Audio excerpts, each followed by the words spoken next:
Agora são 7h39. Vamos para a análise política. Hoje o nosso convidado é o Wagner Romão, professor do Departamento de Ciência Política da Unicamp. Olá, Romão, bom dia. Oi, Marilu, bom dia. Vamos começar pela Argentina, hein? Com o Hamilton, o nosso vice-presidente, né? O Hamilton Mourão indo para a Argentina para prestigiar aí a posse de Alberto Fernandes hoje. Bom, primeiro era para ir o ministro da Cidadania, Osmar Terra, mas cancelou, né? E é a primeira vez em 17 anos, é isso, que um presidente da República do Brasil não comparece à cerimônia de posse do presidente do país vizinho aqui, Argentina, Romão. Que feio. Ai, Marilu, aonde a gente vai parar, né? É. Como é que Enfim, você viu? primeiro parece que não era para ir ninguém, É, depois parece que era para ir o isso, Osmar Terra, depois parece que era para ir só o embaixador, e aí na última hora vai o Mourão, né?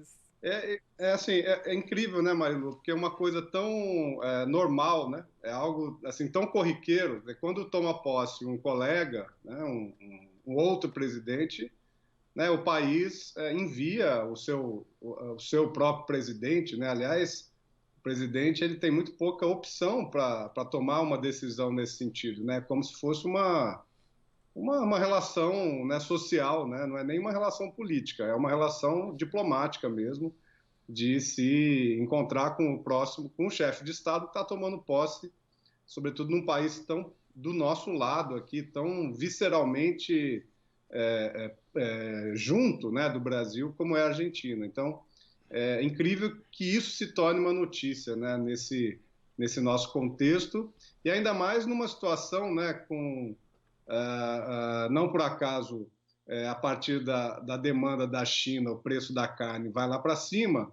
né, e mostra que essas relações com os nossos vizinhos, elas são fundamentais, né, para que o país possa, enfim, retomar aí o crescimento, fazer a exportação dos seus bens, né, produzidos na agricultura ou mesmo na indústria, né? Então é algo que seria algo até protocolar, mas que infelizmente se torna, né, um motivo de celeuma, né, Marília? Exato. Agora, você viu que até o Donald Trump, né, dos Estados Unidos, e também o Sebastião Pinheira, do Chile, que obviamente são de direita, enfim, extrema Uhum. direita, eles cumprimentaram, né, o Alberto Fernandes, cumprimentaram, telefonaram. Agora, o presidente Bolsonaro não. Quer dizer, até os governantes de direita de outros países, até, enfim, como Estados Unidos, né, um dos mais poderosos do mundo, cumprimentaram. E o Bolsonaro não, né, Romão? Falta o mínimo de postura, né, de presidente, acho que até nem de presidente, mas de empatia pessoal, né? O Bolsonaro é um sujeito que foi tratado ali veja, e não é uma questão de ser ou não militar, né? O próprio Mourão, mesmo com todas as críticas que a gente possa ter a ele, tem muito mais, né, alguma empatia ali, algum apreço pela liturgia do cargo, coisa que o Bolsonaro não tem, né? Tem se falado muito, né, que ele vem aí para destruir determinadas instituições. E acho que, infelizmente, essa também é uma instituição, né, que é essa conexão mais direta entre os presidentes, independentemente de coloração ideológica, né. Acho que, na verdade, quem perde com essa disputa toda somos nós, né, brasileiros, né, e brasileiras e a população argentina, que, enfim, acaba sendo impactada por uma postura do nosso presidente, né, do presidente do Brasil. Né? O Fernandes tem a sua posição política, assim como a Cristina Kirchner também, né, tem a sua posição política, mas em nenhum momento houve, enfim, qualquer tipo de altercação ali, né, com a figura do Bolsonaro, né, quer dizer, sempre parte dessa figura a cisânia, né, ali aquela tensão, né, que fica sempre no ar e que, pelas suas declarações, pelas suas movimentações políticas, né, inclusive por uma movimentação anterior à própria eleição. Acho que isso talvez seja o mais grave, né, essa postura que o Bolsonaro teve na eleição argentina de indicar o voto num determinado candidato e que, além de tudo, já seria o candidato derrotado. Estava muito claro que o Macri não teria condições de suportar a oposição peronista, né? Então, além de ser uma descortesia, além de provocar tensão com outro país, irmão, né, muito próximo, também foi uma baita de um erro político, né? Ô Wagner, bom dia, Cosmo falando. Bom dia, Cosme. Wagner, já estamos finalizando o ano de mandato do governo Bolsonaro. A seguir nesse ritmo, o governo Bolsonaro corre o risco de entrar para a história como um fiasco em diplomacia, Wagner? Olha, eu tenho a impressão do seguinte: ele tem apostado muito, né, na relação com os Estados Unidos, né, e isso e essa aposta, que é uma aposta em que ele se coloca de uma maneira pessoal, né, quer dizer, a ideia de enviar o próprio filho para a embaixada brasileira nos Estados Unidos, ela já é uma demonstração de que, quer dizer, ele realmente não consegue separar aquilo que é o institucional, aquilo que é a prática diplomática, né, a sabedoria que é acumulada aí no Itamaraty, né, daquilo que são, né, quer dizer, as relações tais quais ele entende, né, que devem ser, que são fruto de relações pessoais, né. Quando o Lula era presidente, se discutia muito, né, a questão da proeminência do próprio Lula enquanto um agente político nas relações exteriores, né. Mas o Lula ele tinha exatamente uma capacidade muito grande, né, de articular com os diferentes, né, de fazer aqueles que pensavam diferente sentarem à mesa e de conseguir, junto com o Celso Amorim, colocar um protagonismo do Brasil em temas relevantes, né, o tema ambiental, né, o próprio tema da relação entre os países do Sul, né, coisa que a nossa diplomacia, digamos assim, tinha uma tradição lá muito longínqua, lá com Santiago Dantas, né, mas que não era, digamos, a praxe, né, do que foi o governo Fernando Henrique, por exemplo, que foi o governo que antecedeu ao governo Lula, né. O que está acontecendo agora é exatamente o contrário, né. Ele identifica determinados países para ter uma relação mais próxima, né, especialmente os Estados Unidos, e no momento em que a própria América Latina está passando por mudanças muito sérias, né, e mesmo esses governos à direita, né, que venceram eleições nos últimos anos, não têm passado não estão numa maré de tranquilidade, né, estão vivendo convulsão social dentro dos seus próprios países, ele acaba jogando fogo, jogando lenha na fogueira de relações prioritárias, de indicar a questão ideológica como uma questão central aí para a sua ação na diplomacia, né? É claro que há contradições também no próprio governo, né? Porque não há dúvida que quem provocou essa ida de Mourão até a Argentina é o setor mais pragmático, né, da diplomacia, que está muito afinado com a política econômica, com aqueles que estão no Ministério da Economia, né, que sabem que fazer comércio exterior é muito importante, que essa relação, quer dizer, o presidente sempre é o fiador, né, dessa relação comercial. Então, eu acho que, por um lado, existe sim, né, um temperamento de pouca empatia do presidente da República, mas talvez possa prevalecer, né, nos próximos meses, né, um pragmatismo que está muito mais calcado na sua base política de apoio no empresariado, né, no agronegócio, do que no seu próprio pendor de relações, em termos de relações sociais, que a gente sabe que é muito frágil, né? Muito bem, agora vamos falar aqui da pesquisa do Datafolha em relação ao ex-presidente Lula, a soltura, né, do ex-presidente Lula. 54% dos entrevistados entendem que a libertação do Lula foi justa e 42% consideram injusta e 5% disseram não saber. Tem outros dados aqui também, mas eu vou continuar, assim que você fizer essa análise, né, desse índice percentual, tem outros dados aqui em relação aos jovens, em relação também ao presidente Jair Bolsonaro, né? Vamos falar sobre essa questão inicial, né? Sobre a soltura, né, do ex-presidente Lula. Esse 42% ainda, na sua opinião, é alto? Você acha que existem informações que não estão chegando até a população. E esse índice de 54% a favor, hein, Romão? Como é que você está vendo? Então, Marilu, eu estou aqui com a pesquisa aqui É, na minha frente também. sim. O que é interessante, né, é que ela mostra também que lá em julho, né,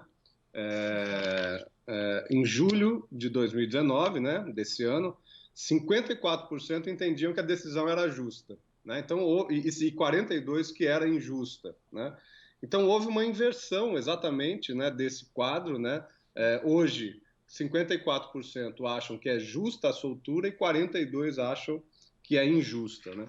Então, eu penso que de julho para cá, realmente houve primeiro, uma percepção de uma parte considerável aí da população, né, que passa a perceber que houve sim um processo judicial calcado aí por abusos, né, calcado por uma partidarização, digamos assim, do processo judicial, que percebe que talvez isso se deva, né, a Vaza Jato, né, mas eu tenho certeza também que é muito importante toda uma mobilização que ocorreu ao longo desses meses, né, que é a que foi a campanha Lula Livre, né, que não foi uma campanha restrita ao Partido dos Trabalhadores, mas que pegou aí em determinadas parcelas da sociedade civil, né, do movimento sindical, o movimento dos trabalhadores sem terra, enfim.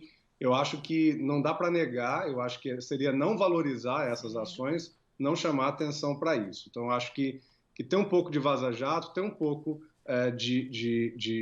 da própria campanha Lula Livre, e acho que tem um pouco também do próprio desgaste desse governo Bolsonaro, né? É interessante que as parcelas aí da população que apoiam Bolsonaro tendem a achar que foi injusto, né, essa revisão aí, essa soltura do Lula, né, nesse momento. Então, acho que a gente, sim, está vivendo um momento aí, uma transição, né, talvez um pouco lenta demais, né, porque a gente sabe também que a população, quer dizer, uma parte da população, ela realmente não está preocupada, digamos assim, com os assuntos da política brasileira, né? Embora eu acho que isso esteja mudando também nos últimos anos.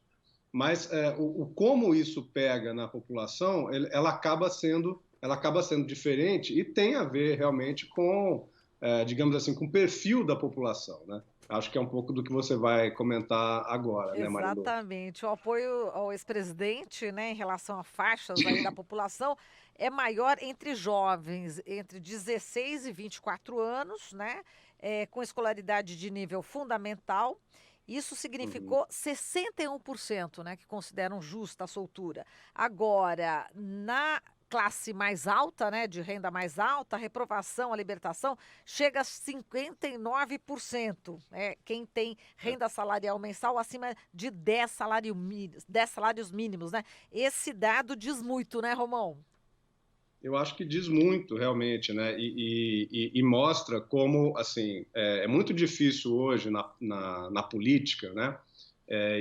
Acho que em qualquer tema de opinião pública, a gente ter, digamos assim, exercitar a nossa racionalidade, né?